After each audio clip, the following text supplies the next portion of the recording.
Good evening. Thank you for coming out tonight. And greetings to our live virtual audience watching on Zoom, whatever time of day or night it might be in your neck of the woods. I'm Mark Tomelko, Communications Director at the Center for Decision Research at the University of Chicago Booth School of Business. On behalf of the co-sponsors of tonight's event, WBEZ Chicago, the Center for Decision Research, and Mindworks, welcome to our conversation with Richard Thaler and Greta Johnsen. A few quick introductory notes before we turn things over to Richard and Greta. First, at the conclusion of the event, we'll announce one lucky winner, 2 tickets to a live taping of WBEZ's show, Wait, Don't Tell Me. You need to be in attendance to claim your prize, so please stay seated at the end for a moment and we'll announce the winner. Programs like tonight are made possible in part by folks just like you. WBEZ is grateful for its generous community of listeners who help sustain Chicago Public Media's mission, providing in-depth, original reporting and programming that have the power to inform, engage, and improve the lives of people in our communities. You can become a member at wbez.org/donate. The Center for Decision Research at Chicago Booth has been around since 1977 and owes much of its growth and visibility to Richard Thaler, who served as the faculty director for nearly 20 years.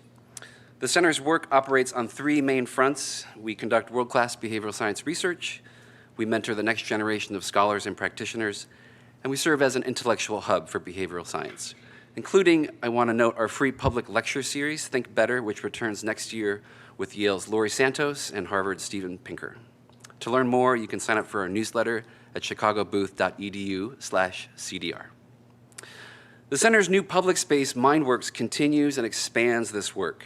Conceived by faculty at the CDR and made possible by generous philanthropic support from PIMCO, Mindworks is the world's first lab and discovery center dedicated to behavioral science. Located right across from the Art Institute, Mindworks takes the findings, applications, and research of behavioral science out of the ivory tower and into the everyday world where people live, work, and play.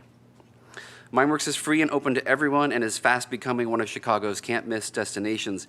In the 10 months we've been open, we've welcomed more than 10,000 visitors from around the world. That includes 6 continents, so if you have guests visiting this summer from Antarctica, 224 South Michigan. At Mindworks, we are growing and expanding the participant pool for behavioral science research to create robust, replicable data. And we're also giving people aha moments as they learn how to apply insights from behavioral science to better understand and improve their lives and communities. We hope you'll share this space with your networks and invite them to help make science happen. You can learn more at our website, mindworkschicago.org. Now, I'm honored to introduce tonight's speakers, 2 of Chicago's most influential voices. Greta Johnsen is the host of the WBEZ podcast, Nerdette. According to the website Listen Notes, Nerdette is globally ranked in the top 0.1% of all podcasts. Next year, the show will celebrate its 10th anniversary. As the host of Nerdette, as well as live events like tonight's, Greta has interviewed a wide range of luminaries, including Tom Hanks, Margaret Atwood, Neil deGrasse Tyson, Lizzo, before she blew up, Fran Lebowitz, just to name a few. Richard Thaler, when he's not graciously offering his time to talk with audiences like ours, moonlights as the Charles R. Walgreen Distinguished Service Professor of Behavioral Science and Economics at the University of Chicago Booth School of Business. He is the 2017 recipient of the Nobel Prize in Economics for his contributions to the field of behavioral economics. His most recent book, Nudge, the final edition, has sold more than 2 million copies. The list of Richard's accomplishments, as well as the profound impact his ideas continue to have on policy and individual lives, is far too large to detail here. So, without further ado, please help me welcome Richard Thaler and Greta Johnsen.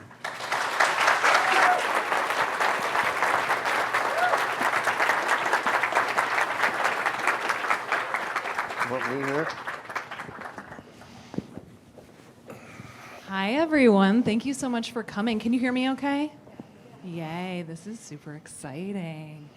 So, Richard, hi. Hey, Thank you Greta. for taking the time to do this. I think it's going to be a good one. Yeah, I think so. I wanted to thank Mark for mentioning where you can donate to WBEZ. Just so y'all know, we are starting our summer pledge drive in just a couple of days. So if you need a reminder of that phone number, Oh, it's 888-915-9239. So, Richard, we collected questions from people in attendance here and also online ahead of time. So I've kind of peppered those through our conversation. And I thought we would start with one from Leo in Lincoln Park here in Chicago. Leo wanted to know, what would you say is the difference between the interpretations of psychology and behavioral economics? Well, behavioral economics is just economists stealing from psychology. So, the difference is behavioral economics involves markets. That's what defines economics. And psychology involves people. And for, a long time, economists had left the people out. And when I was in Stockholm for that prize, I had to give a toast, and I said that I was responsible for discovering humans in a place they had not been seen before, which was the economy. And can you unpack that a little bit? Because I think, in a lot of ways it comes down to traditional economics kind of prized this extremely rational entity as the person making these decisions, but it ends up being a lot more complicated than that. Yeah, and economists kind of knew that. So economists are fond of making fun of their spouses and students and deans and everybody, basically. And they think all of those people are numbskulls. But the agents, you see, economists don't use the word person. It's an agent. And so the agents in the economy now, those people, they are smart. And in fact, they are as smart as the smartest economist, or possibly even as smart as the smartest economist thinks he is. And so bringing in some real people, we don't think that people are dumb. We just think they're human. And we think the world is hard. Yeah, the world is hard. Here we are, right? So can you talk a little bit about the idea of choice architecture? Sure. So when we're making decisions of any kind, it's always in some environment.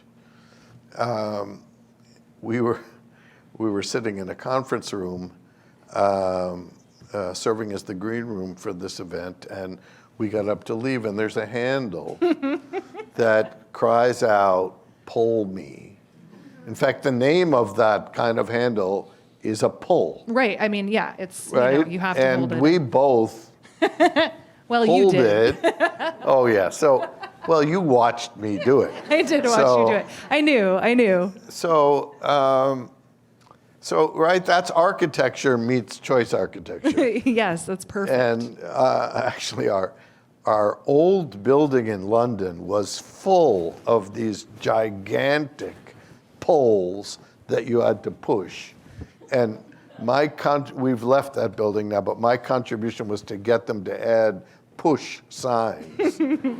So, and my mantra is, if you want to help people do something, make it easy. Yes. Make it easy. That's my 3-word answer to almost every question. So if you want people to push a door that has a big thing like that on it, at least put a sign. It would be better to have a push, but, and there are lots of ways of making life easier, and people just don't think about it. So I'm curious, so essentially what you're describing is a nudge. Making it easy is that, helpful nudge towards pushing the door when it needs to be pushed or pulling the door when it needs to be pulled, even though the handle may look weird in either sense. can you talk a little bit about the difference then between a nudge and something that is just common sense? Like I think about, brakes in a car or something. Like you wouldn't call that a nudge, right? That's just a thing that cars should have to be able to exist in the world. Yeah, so no, the brake is just a tool. But, modern cars now beep at you if you get too close to somebody else on the road. That did happen to me on my way here, actually. Yeah. And some cars will even brake automatically. But the beep is a nudge. And we've had those for a long time. Many people in this room won't remember that there was a time when cars didn't have seatbelts. And that you had to nudge them to use it. And there was lots of experimentation with how best to do that. There were seatbelts that automatically strangled you as you got into the car. So that wasn't such a good method. And what we've settled on is you have to do it, but if you don't, it beeps at you in an annoying way. And that's probably pretty good, right? We're always aiming for some happy medium. And, you can think about the various ways we've all dealt with COVID over the last 2 years. Mm-hmm. And there are, Shanghai, people were locked in their homes for 2 months. That's one extreme. There are some states where you're required to have a rave every night, and that's another extreme. And we're trying to reach some happy medium in all these things. So I was trying to think of an example of like a nudge that I might give myself in my daily life. And the one I thought of, which I'm curious if you think it counts, is so I am learning how to play the ukulele. I got one just a couple months ago now.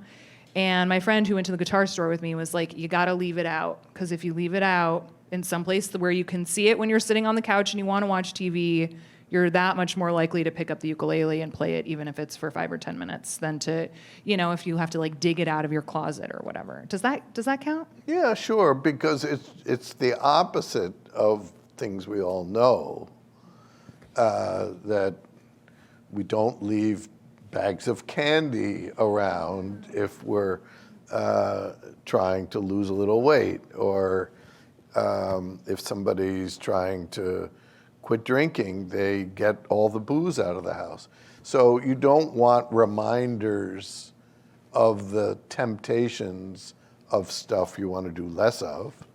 And you do want reminders of things that you want to do more of. So yes, I think that counts. I love that. So what about in your own life? Have you found yourself nudging yourself in certain directions? But not very successfully. So, I will say early in my career, I learned that the life of an academic, the great thing is freedom. You almost never have to do anything other than teach your class. They really do expect you to show up there. Yeah. And assign grades and things like that. But nobody's telling you which papers to write or how to go about it. And one thing I learned is submit a paper to a conference that's going to be 9 months from now. And then at some point you're going to panic and think, oh my God, I've got to present this paper. I better get to work.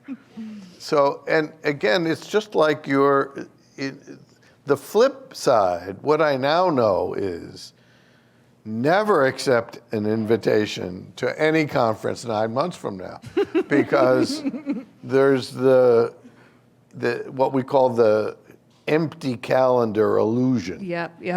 It's funny you say that, because that happened for me with this tonight. When I was asked, I can't remember how, but I was like, oh yeah, June 7th, like great. Yeah, I'd be happy to do it. That sounds really interesting. When Amy trapped me into doing it. There was nothing on my calendar this week. Right, yeah. And the meeting this afternoon with a PhD student who's defending next week, that wasn't on my calendar. And we nudge ourselves all the time and the people around us, and we gradually learn to cope with, we have calendar reminders, and now people know that if it doesn't get on my calendar, I'm gonna forget it. Well, I do love, I know like there's something really helpful, at least for me, about the anxiety before a deadline as well. Like that's an important part of the process, is the like, oh God, I said I would, I have to interview this person at 11:30 tomorrow morning. I haven't done the prep yet. When am I gonna start doing the prep? Like once I get just anxious enough, then I'll probably start, and it'll be really efficient once I do. Yeah, so you need a little of that.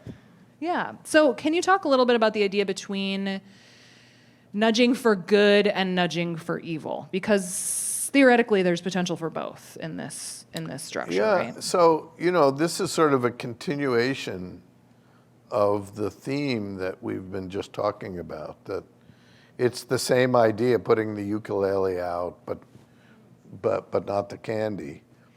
So all the tools can be used for good or evil. There's a figure in the new and final edition of Nudge. The publishers fought me tooth and nail. They didn't like this idea of the final edition. I think it's funny, but it is the final edition. My co-author is confused on this front, but it is the final edition. But we have a ballot from when Adolf Hitler was running for whatever his title was, and there was a Hitler and a big yes, and then I think maybe nothing else, or a tiny little no. So, that's a pretty powerful nudge, and not necessarily for good. So a few years ago, I coined the term sludge for evil nudging. And I think this is the first scientific term that was coined on Twitter. And so it's spelled #sludge. And my pet bit of sludge is organizations, and thankfully this does not include WBEZ, that make it easy for you to subscribe, like during your pledge drive, but then difficult to unsubscribe. And that includes some of my favorite news sources. Here's a trick. If you want to unsubscribe to any magazine or newspaper, change your address to California. Really? Just change your address to California on their website. Oh, I see. Oh, yeah. Because California passed a law saying you have to be able to unsubscribe the way you subscribe. Wow. So there's a little life hack. I've been trying to convince several newspapers to change this policy, but it's profitable. Gyms are notorious for making it difficult.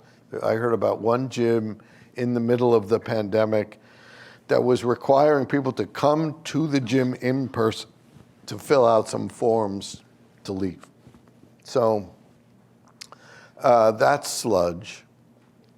And there are all kinds of nasty business practices that are profitable, at least in the short run, but I think are inappropriate. And I try to, you don't run your students' lives after they graduate or even before, but I try to encourage people to run a business that people will want to stay involved in, and let them be free to leave. So I'm sure if you join WBEZ next week and then hear this interview the following week and say, I want to get out of that, it will be easy to do so. So here's a question from Ben in Singapore. Ben wanted to know, do you believe that unhealthy nudges created by companies that unconsciously push the user to make bad decisions, which we could call sludge in this context, should be outlawed? Yeah, I mean, that's a good question, Ben. God, a question from Singapore. This is, we're reaching. There's someone in Finland, too, later on. It's great. So, the idea for Nudge, the idea for the book and for the concept was that let's see how much we can improve the world without requiring anyone to do anything. And now, that's not to say we should limit ourselves to nudges. Okay.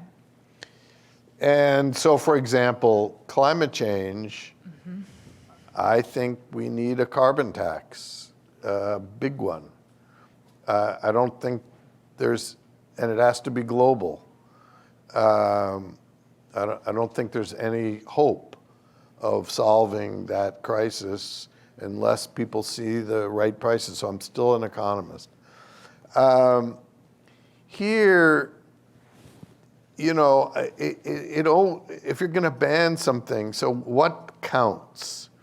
So there is the notorious Cinnabon. Yes, I'm familiar. Now, I believe a Cinnabon is 900 calories, which is like, what, a third of your recommended daily Well, that's intake. fine. If you have it for breakfast, you still have lunch and dinner then, Right, there you go. So, Yeah, 3 a day. yeah, that is all the food groups, right? Cinnamon, Yeah. sugar. A lot of spinach in there for sure. So they famously pump out the aroma into the airport when people walk by. So that's marginal. Yeah, is that a nudge or is that sludge? Well, I'll let somebody else decide. But, let's suppose that somebody has a pizza shop with a wood-burning oven and there's all kinds of great smells coming out and we want to say that's illegal. If there's a place playing music, do we, like the Grant Park Music Festival that Amy loves, you can hear it from somewhere else in the park. That's not bothering anybody. It might nudge them to come over. I think that's fine.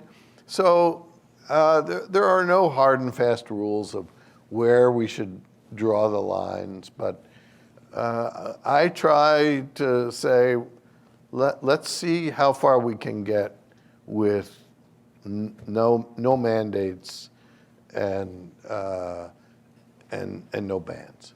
And when you say no mandates, you're talking about not, the idea is to not force people, but also not to make corporations or businesses or governments have to do anything either. Well, I mean, In the context of a nudge. yeah. So look, if we think about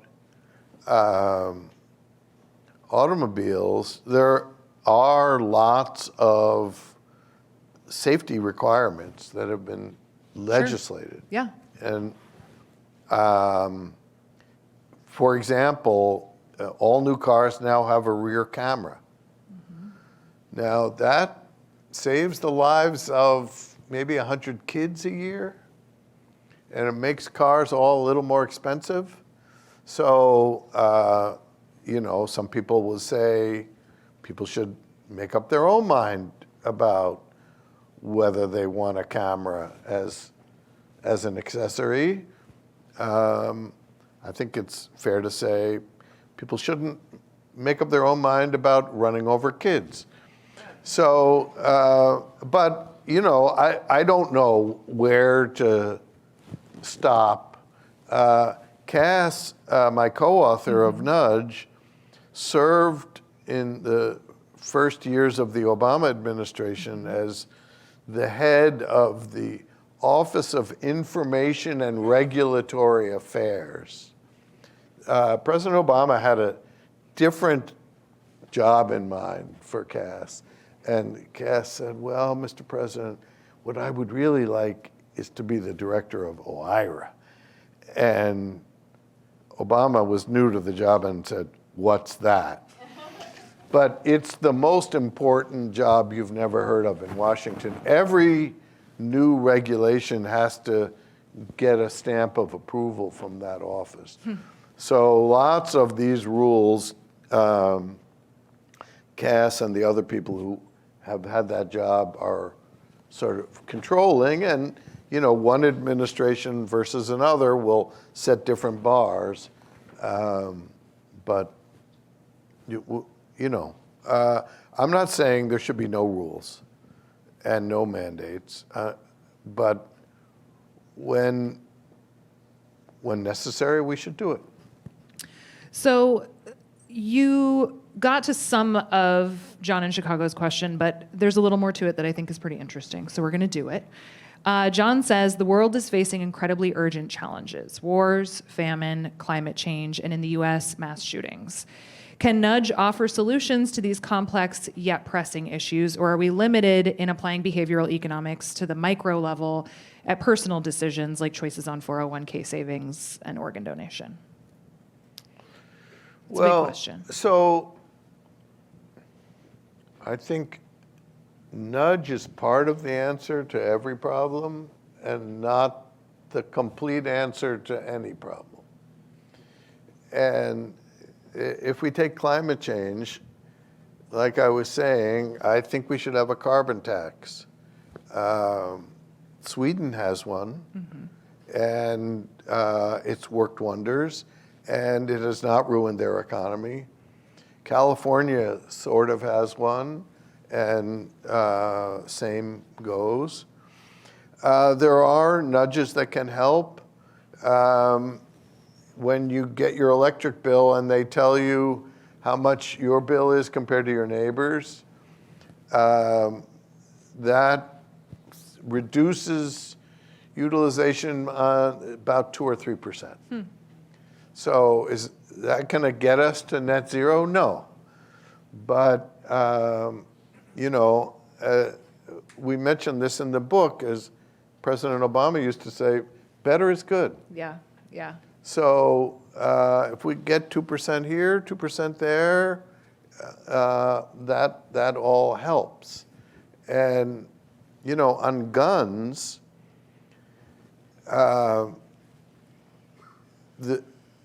look, I think there's no place in our society for these automatic weapons.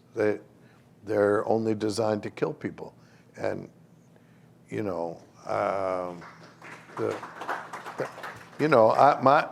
my interpretation, I'm not the constitutional lawyer in the team, but my interpretation of the Constitution is the right to bear muskets.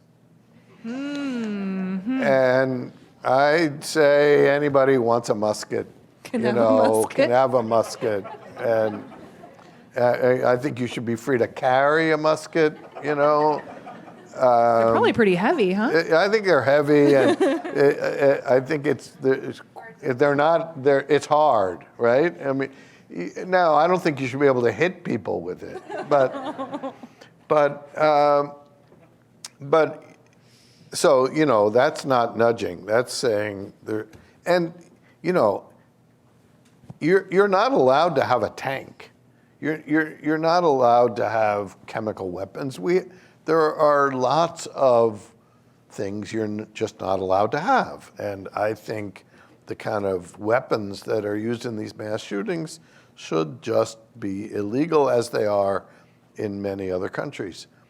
But there are nudge kind of solutions for people who want to have a gun in the house.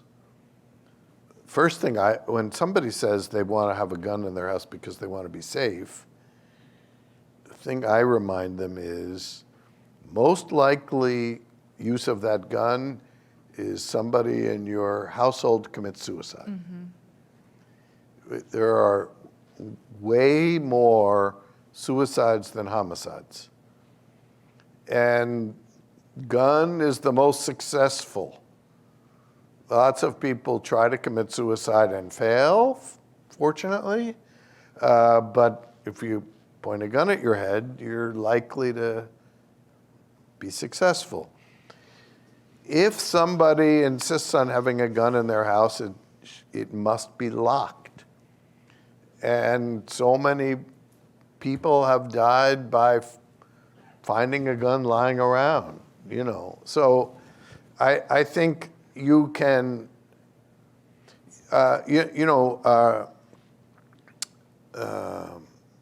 there's a professor in the Harris School, Jens Ludwig, who has done some research, some with Sendhil Mullainathan, who's part of our group. And many crimes are committed in sort of a brief moment of rage. And if we can just slow people down a little bit and not have a weapon handy, they will do less harm. So yes, we should ban some things, and we should make it harder, make it as hard as we can. Let's add a bunch of sludge to the process of buying a gun, especially a big gun.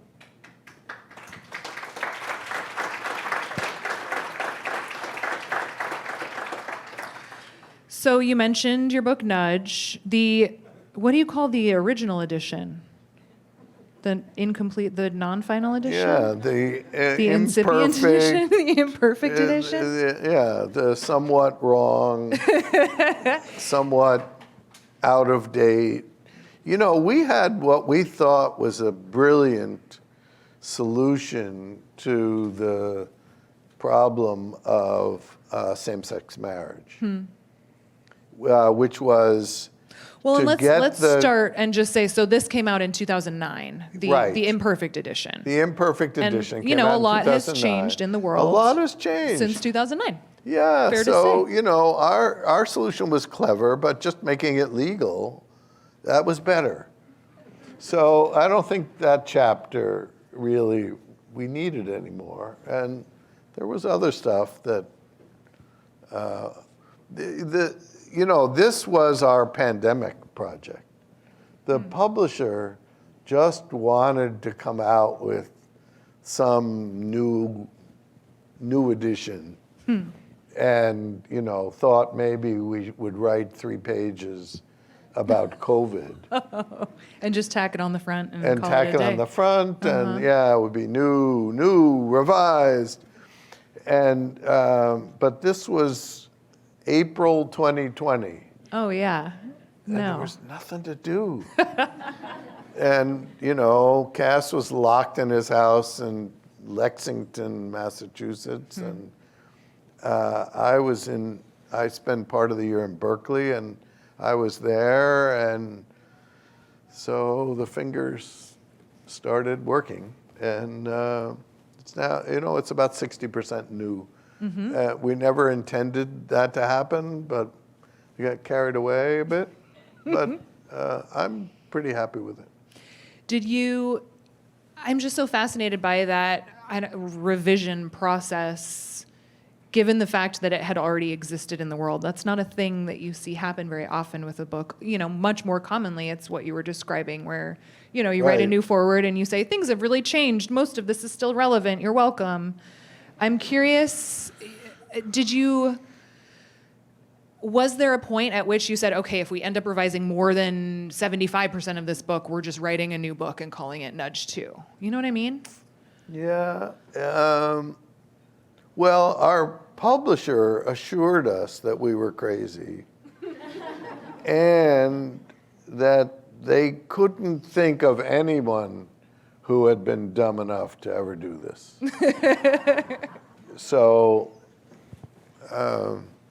but we added a new elephant. So, like the cover has a third elephant. There you go. Okay. And, that was a nudge, right? To say to people, it's different. This is a new one. And, Cass and I had some fights because there were chapters he was attached to. But,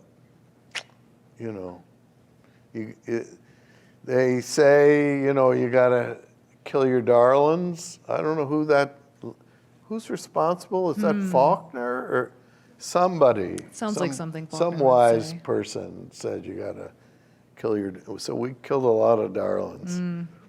So Thomas in Houston had a question about the book, which was, what, if anything, do you feel you and Cass misunderstood or didn't get correct with the final edition? Nothing. It's perfect. I mean, it is the final edition. It's the final edition. It has to be perfect. So, no, nothing. Okay, great. Well, next question. At what point is there another book about Nudge? Or I don't know. I guess I'm questioning the final edition thing. I get why you need it to be the final edition for your own sanity. Yeah. But I'm just curious. I don't know. Are you thinking about writing another book about something entirely different? No, but Cass will. Okay. He's written 5 books about Nudge, other than Nudge, and he probably has 3 in the works. So. There will be other Sunstein books, but there will not be another Thaler book that has the word nudge in the title. Okay, that's a very specific promise. Yeah, and you can hold me to it. And I believe you. Yeah, okay. Let's see. You talked a little bit about behavioral science in the policymaker space, at least a little bit in terms of what Cass was doing with the Obama administration. But I think the nudge unit is fascinating. Can you tell us a little about that? Well, so the first one was in London, and it came about. This was when David Cameron was elected, and he was sort of a moderate conservative. Remember when we had moderate Republicans? And that's an extinct species now. But it's a moderate Tory is getting somewhat extinct as well. But anyway, he was elected, and one of the young guys working for him had read Nudge and had bought like all 10 copies that were sent by the publisher to London and piled them up on a desk in the Conservative Party headquarters. And Cameron picked one up, like the ukulele. And just like that. Just like that. So they put in their manifesto, which is like a party platform, that if they were elected, they would apply behavioral science principles to public policy. And I figured, yeah, that's like the party platforms here that nobody ever looks at again. But a week after they were elected, I get this call, okay, so we're doing this thing. And of course, nobody had any idea how to do that or what to do. But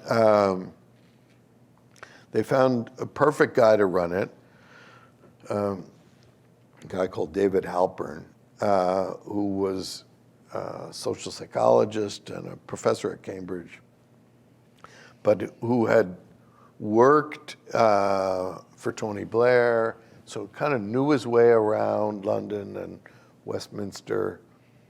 And it started out, it was 5 or 6 people. And I flew over there a couple times, and we would go around talking to various ministers and say, what's your biggest problem?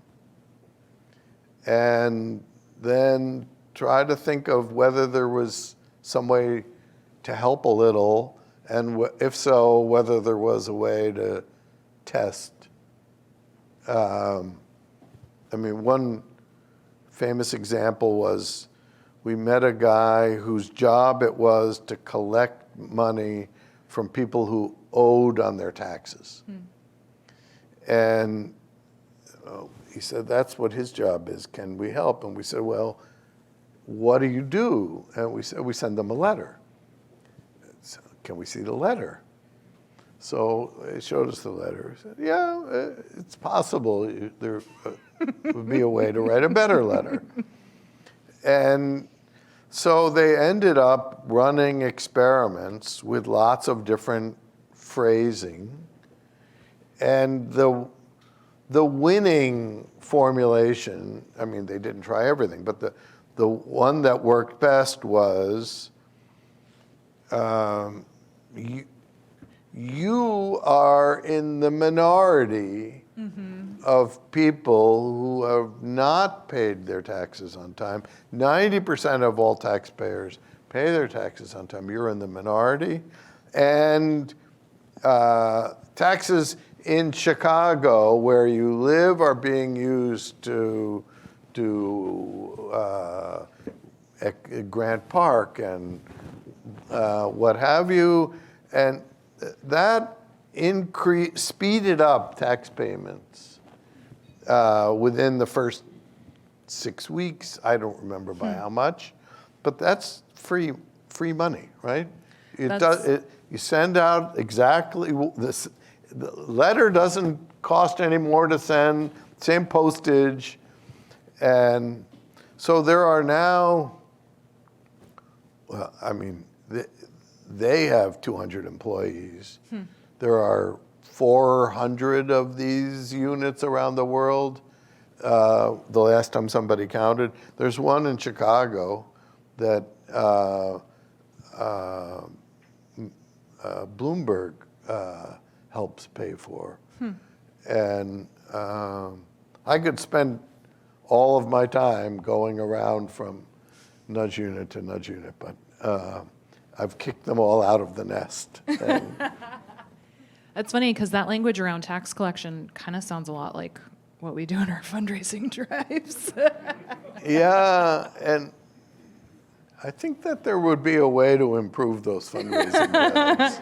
Okay, let's talk about it. That's an interesting I had a one. conversation with, now I'm having a senior moment, the hidden brain guy. Oh, yes. Oh, my gosh. Now you're having, all right, what's his name? Shankar Vedantam. Thank you. So I went to Washington for some national fundraising thing and did a show with him. Oh, nice. And we talked about that. And yeah, make it easy. Yes, make it easy. Well, so the other thing that you talked about a lot in Nudge that we haven't really talked about today that I think is really important is make it fun. Absolutely. we can do a lot more of that. So, there's a clip, maybe many of you have probably seen, of a subway station in Stockholm where they installed a musical staircase. And if people go up, you make music, and it's fun. And so people walk instead of use the escalator. Now, that's not very practical, but I wrote a little piece in the New York Times about this, and I got a letter from some guy who worked in LA in an office that was on 3 levels. And so they put stuff in the stairwell, like music. There were, I think, this was back in the, what was it? Before the iPhone, the iPod. iPod, yeah. They put an iPod Rest in in the peace. stairwell. Everybody got to nominate 2 songs. And they put places where you could draw stuff, and people used the stairs more often. So yeah, we can, and this has great application to kids.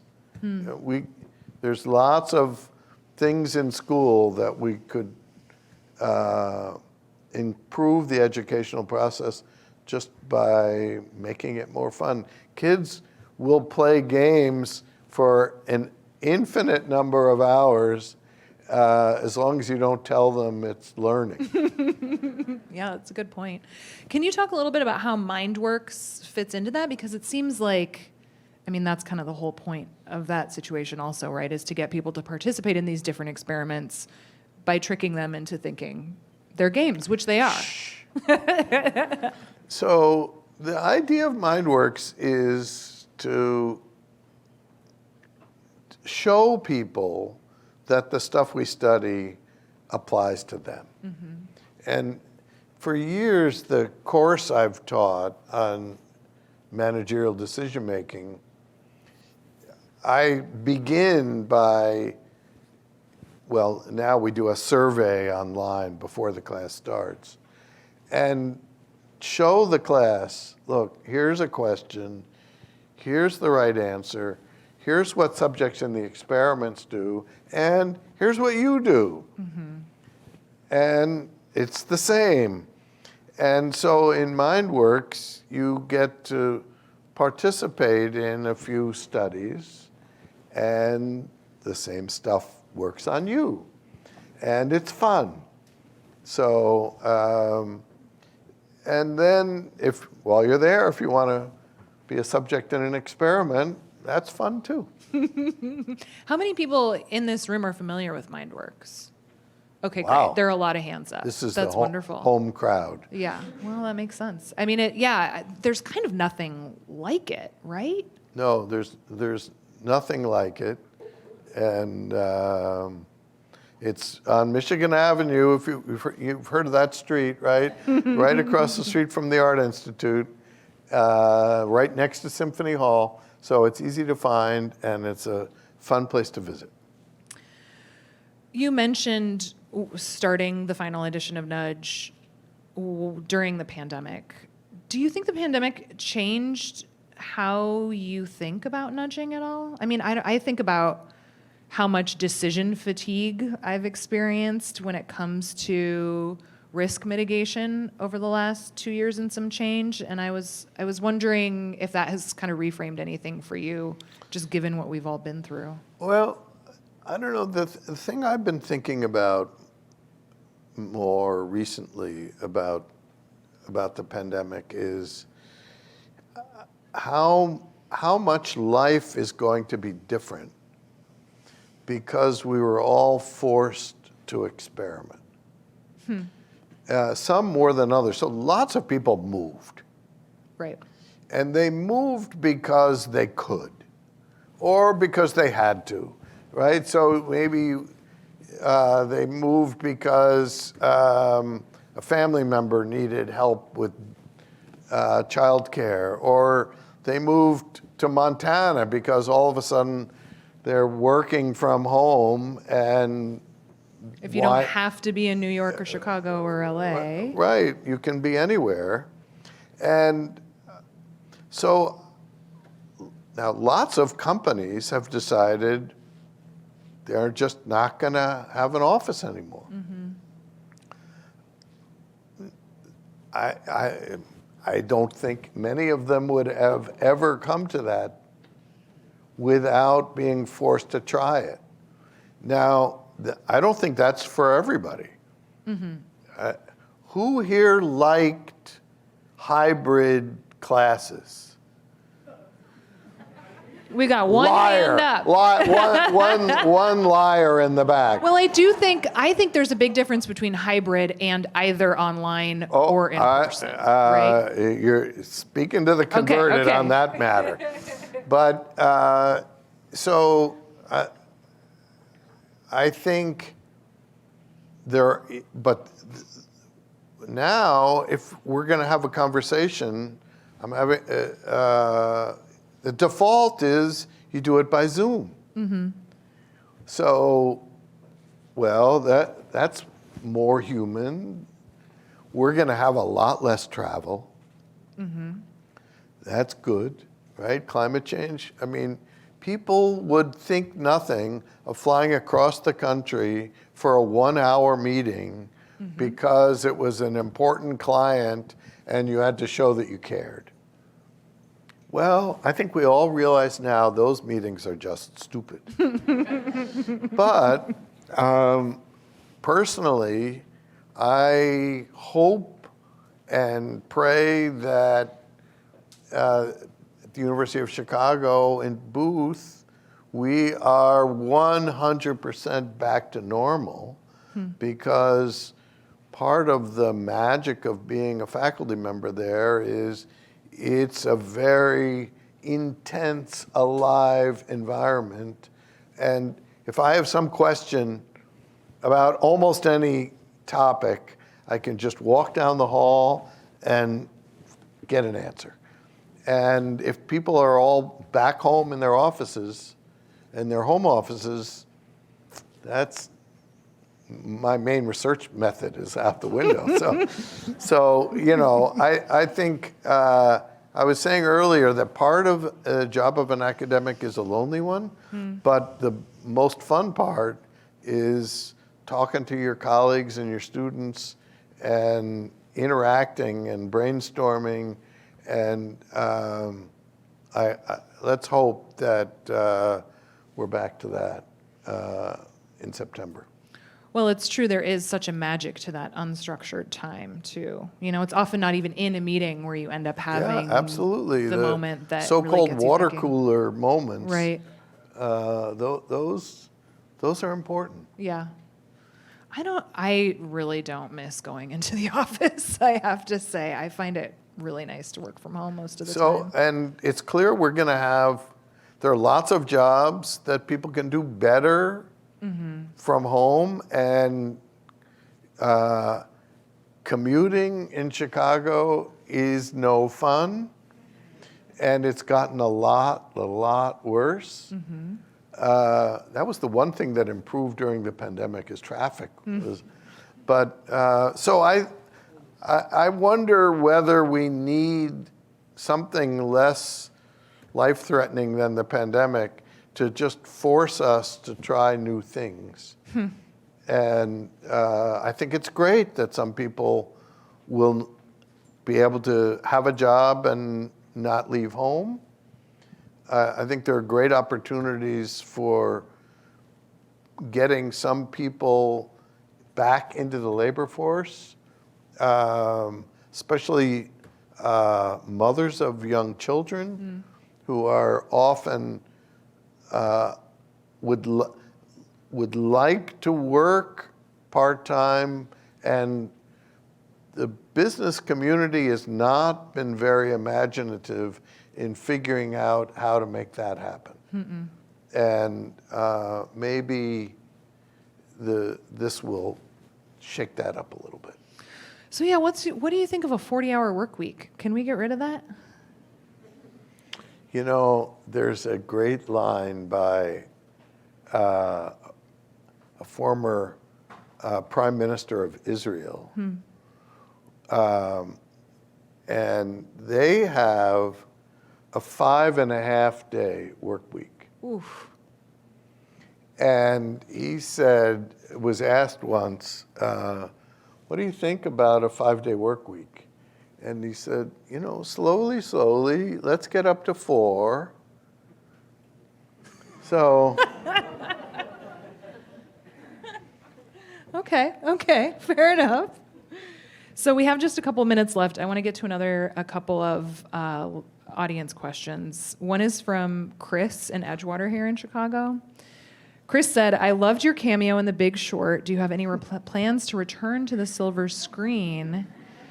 And who, between you and Selena Gomez, is the better card player? It's a 2-part question. Okay, so Adam McKay, I don't know where you are, that was your best movie, I think you need me. He hasn't called, As to card play, I can testify that Selena Gomez did not know the rules of blackjack. Oh, wow. And the way I know that is in the script, which our little scene bears no real resemblance to. But in the script, she gets dealt 21, which wins. Mm-hmm. That's how that game works, yeah. She did not react. So, that was take 1. And I said, okay, Selena, I have to explain this to you. This is good. And there is a scene of us high-fiving. I should get McKay won Best Screenplay, Best Director. I think I should get the finger on the Oscar or some. So yeah, no, Selena did not know blackjack nor collateralized debt obligations, but she could memorize lines, which there I you go. couldn't. Yeah, so those are, we were a good team. It's different skill sets. Yeah, right. She's younger too. So this question is pretty specific, but I do think it's an interesting one. This is from Mike in New York. Mike says, I teach AP Economics to high school students, and much of the AP curriculum does not include anything on behavioral economics. What would you suggest as a good entry point to incorporate behavioral economics into high school economics courses? I wrote this other book called Misbehaving. Nice. I think there's a lot of stuff you could steal from that. I'll say one short thing about that, which is behavioral economics has made tremendous inroads in research and in top economics departments. So every major journal has behavioral economics papers. It has not made it into basic introductory textbooks. Why do you think that is? It's because it complicates the story. Oh, we do that in journalism too. And so 3 of my booth colleagues have an intermediate micro book and it has a behavioral economics chapter, and they've told me it's the most controversial chapter because half the students love it and half the students say, hey, wait a minute, you're telling this, because it's always the last chapter. Sure. What about all those other chapters where you had indifference curves and people were optimizing, and so it complicates the story, and so we'll have to wait for that. So to be determined then? We'll see what comes out?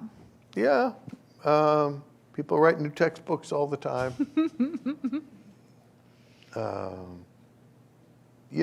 I think the way I used to teach the basic micro class early on, and the way I taught it was, look, this is a theory of how you should behave,